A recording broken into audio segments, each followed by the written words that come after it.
वो शख्स था एक नामचीन अखबार का प्रेस फोटोग्राफर और फिर उसने नौकरी छोड़कर फैशन फोटोग्राफी की दुनिया में कदम रखा। अब वो ऐसी ऐसी नई नई लड़कियों के पोर्टफोलियो बनाने लगा जिन्हें फैशन या फिल्मी दुनिया में जाने का शौक था।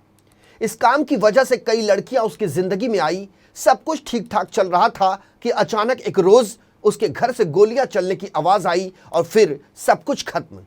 नमस्कार, मैं हूं संजय मिश्रा और आप देख रहे हैं 24 न्यूज की खास पेशकश फोटो एक्सटॉर्शन और लव ट्रायंगल। जी हां, यही एक बड़ी वजह थी जिसके कारण नागपुर के फोटोग्राफर विनय पुणेकर की गोली मारकर बड़ी बेरहमी से हत्या कर दी गई। वहीं दूसरी ओर पुलिस ने भी इस हत्याकांड का खुलासा कर दिया है और इस वजह का भी पता लगा लिया है जिसके कारण नागपुर का पॉश इलाका माना जाने वाला राजनगर का सुराणा लेआउट गोलियों से दहल उठा था। वो शनिवार 24 फरवरी का दिन था। दोपहर के 1 बज रहे थे कि तभी इसी इलाके के एक मकान से अचानक एक एक कर 2 गोलियां चलने की आवाज सुनाई दी। लेकिन इससे पहले कि कोई कुछ समझ पाता, एक साए की तरह कोई व्यक्ति घटना वाले मकान से बाहर निकलता दिखाई दिया और तेजी से भागता हुआ गलियों में लुप्त हो गया। बंदूक से निकली गोली की आवाज सुनकर बाहर निकले पड़ोसियों को अचानक ध्यान में आया कि उन्होंने किसी मकान का गेट खुलने की आवाज भी सुनी थी और तभी लोगों की नजर कॉलोनी में मौजूद मिस्टर पुणेकर के मकान पर जाती है, जिसमें लोहे का गेट तो था लेकिन मकान का दरवाजा खुला हुआ था और घर में पड़ी थी फोटोग्राफर की लहूलुहान लाश। सच्चाई का पता करने के लिए लोग अंदर की तरफ झांकने की कोशिश करते हैं, लेकिन उन्हें जो कुछ दिखाई देता है उससे तो सारे के सारे पड़ोसियों के होश उड़ जाते हैं। मकान के ड्राइंग रूम में मिस्टर पुणेकर जमीन पर पड़े नजर आते हैं और आसपास ढेर सारा खून बिखरा हुआ दिखाई देता है। इस मंजर के सामने आते ही पूरे राजनगर में और फिर देखते ही देखते नागपुर शहर में सनसनी फैल जाती है, क्योंकि यह मामला शहर के एक पॉश इलाके में एक नामी फोटोग्राफर के कत्ल से जुड़ा है और वो भी दिन दहाड़े घर में घुसकर किया गया कत्ल। पुणेकर बेशक इन दिनों फैशन फोटोग्राफी करते थे, उभरती हुई मॉडल्स का पोर्टफोलियो बनाते थे, लेकिन वो पहले शहर के ही एक लोकल अखबार नागपुर टाइम्स में भी लंबे समय तक प्रेस फोटोग्राफर के तौर पर काम कर चुके थे। लिहाजा शहर में उनका भी नाम था। लेकिन जिस तरह घर में घुसकर कातिल ने उन्हें गोलियों का निशाना बनाया वो हैरान करने वाला था। वहीं कत्ल की खबर मिलने पर आनन फानन में नागपुर पुलिस मौकाए वारदात पर पहुंची, सबूत जुटाए और लाश बरामद कर पोस्टमार्टम के लिए उसे सरकारी अस्पताल भिजवा दिया। वहीं सीन ऑफ क्राइम के मुआयने से पुलिस को एक बात तो साफ हो गई कि कत्ल के पहले कातिल के साथ पुणेकर की हाथापाई भी हुई थी, क्योंकि कमरे के कुछ सामान बिखरे हुए थे जबकि कुछ टूटे हुए बाल भी मौके पर पड़े हुए थे। लेकिन हाथापाई होने के बावजूद कातिल ने बिल्कुल पॉइंट ब्लैंक रेंज से पुणेकर के गले में 2 गोलियां मारी थी। पुलिस ने इस मामले की जांच एक साथ कई पहलुओं को ध्यान में रखते हुए की। चूंकि 50 साल के विनय पुणेकर उर्फ बबलू सैमुअल इस मकान में अकेले रहते थे, उनका कई साल पहले ही तलाक हो चुका था। अब पुलिस उनका उठना बैठना, उनका रूटीन सब कुछ पता लगाने लगी। साथ ही साथ पुलिस ने उनके मोबाइल फोन की CDR निकालकर उसकी भी जांच शुरू की। CDR की जांच से पुलिस को एक ऐसी लड़की का पता चला जिसकी पुणेकर के कत्ल से कुछ ही देर पहले 2 बार बात हुई थी। लेकिन जब पुलिस ने पुणेकर का मोबाइल फोन, उसके दूसरे इलेक्ट्रॉनिक गैजेट्स खंगाले तो पुलिस को ऐसी ऐसी चीजें हाथ लगी जिसने इस मामले को एक नया मोड़ दे दिया।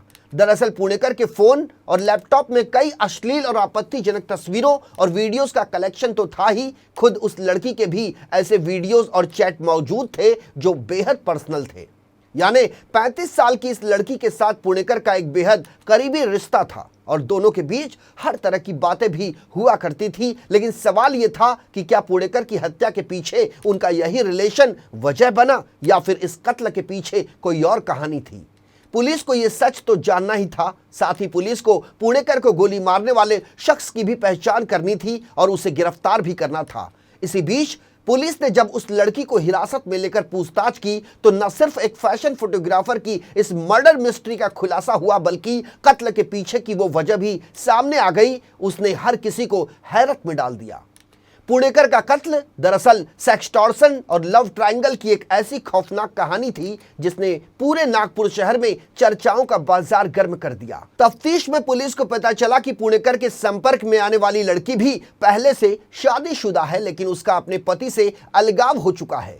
आज से कुछ साल पहले पुणेकर के साथ उसकी मुलाकात एक स्विमिंग पूल में हुई थी। उसके बाद दोनों में दोस्ती हो गई और दोनों एक दूसरे के बेहद करीब आ गए। लेकिन धीरे धीरे लड़की की जिंदगी में एक और लड़के की एंट्री हुई जिसका नाम है हेमंत शुक्ला।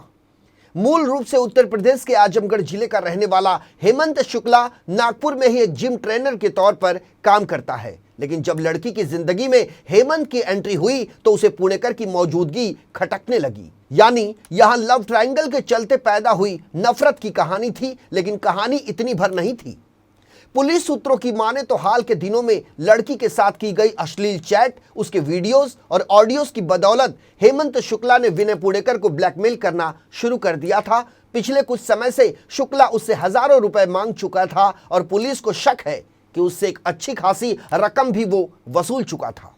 लेकिन जब पुणेकर पैसे देते देते थक गया तो मजबूर होकर उसने नागपुर पुलिस की साइबर सेल को इस सेक्सटॉर्शन और ब्लैकमेलिंग के खिलाफ अपनी शिकायत दर्ज कराई। इस शिकायत का असर यह हुआ कि पुणेकर को हेमंत की ओर से ब्लैकमेलिंग और धमकी वाले कॉल आने बंद हो गए। लेकिन हेमंत के मन में पुणेकर को लेकर नफरत जस की तस बनी रही। इधर ये सब कुछ जानने के बावजूद उस लड़की ने भी पुणेकर के साथ अपने रिश्ते को जारी रखा। पुलिस की माने तो शुरुआती पूछताछ में लड़की ने बताया कि शनिवार को हेमंत ने लड़की से कहा कि वो एक बार पुणेकर के घर जाकर उससे मिलना और उसे समझाना चाहता है। यही वजह है कि वो खुद अपनी स्कूटी पर हेमंत को बिठाकर पुणेकर के घर के करीब राजनगर तक उसे लेकर गई और हेमंत को वहां उतारकर गली के मोड़ पर उसके लौटने का इंतजार करती रही। लेकिन हेमंत के दिल में कुछ और ही चल रहा था। पुणेकर के घर पहुंचने के बाद पहले दोनों के बीच जमकर लड़ाई हुई और इसी गर्मा गर्मी के बीच हेमंत ने अपने पास मौजूद गन से पुणेकर के गले में एक के बाद एक 2 गोलियां उतार दी। इसके बाद वो उसके घर से निकलकर फिर उसी जगह पर पहुंचा जहां उसे लड़की ने ड्रॉप किया था। इसके बाद लड़की ने उसे अगले ठिकाने तक छोड़ा और हेमंत इसके बाद फरार हो गया, जिसकी तलाश अब पुलिस कर रही है। आइए अब आपको सुनाते हैं पुलिस का इस पूरे मामले में क्या कुछ कहना है। हत्या एक 12:30 के आसपास लगभग हुई कि अज्ञात व्यक्ति ने हत्या की है और उसमें फायर आर्म का यूज हुआ है। जो हमको पुलिस अभी तक जो पहुंची है कि सीसीटीवी फुटेज कुछ मिला है। डॉग यूनिट ने भी, डॉग स्क्वाड ने भी हमारे जो उसको सर्च किया है वो अपने तालाब तक दिखा रहा है, वो वॉकिंग पे ही जा रहा है।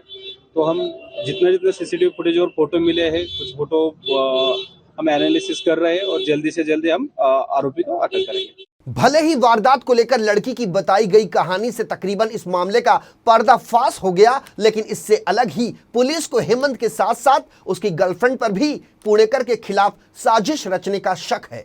दरअसल पुलिस को लग रहा है कि फोटोग्राफर पुणेकर की आदतों का फायदा उठाकर दोनों ही उसे ब्लैकमेल कर रहे थे और जब पुणेकर ने पुलिस में कंप्लेंट करके इस सिलसिले पर फुल स्टॉप लगा दिया तो गुस्से में आकर दोनों ने उसकी जान ले ली। वहीं पुलिस को अब तक की जांच में इस हत्याकांड को लेकर और भी कई चौंकाने वाली बातें पता चली है। पुलिस सूत्रों के मुताबिक आरोपी लड़की हेमंत के साथ मिलकर करीब 3 सालों से सेक्सटॉर्शन का रैकेट चला रही थी। दोनों मिलकर फोटोग्राफर के अलावा 7 अन्य लोगों से भी सेक्सटॉर्शन कर रहे थे।